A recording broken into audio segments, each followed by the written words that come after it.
Jadi jemaah rahmatullah, sengaja Allah menciptakan manusia ini makhluk yang ada kelebihan dan ada kekurangan.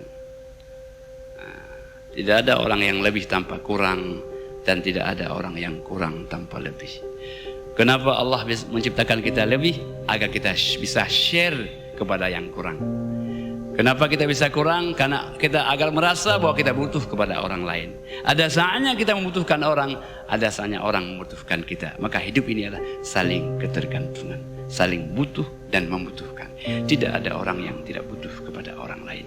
La tahtaqir man dunaka fa inna likulli maziyah. Jangan kau hina orang yang di bawahmu, karena setiap orang itu ada kelebihannya.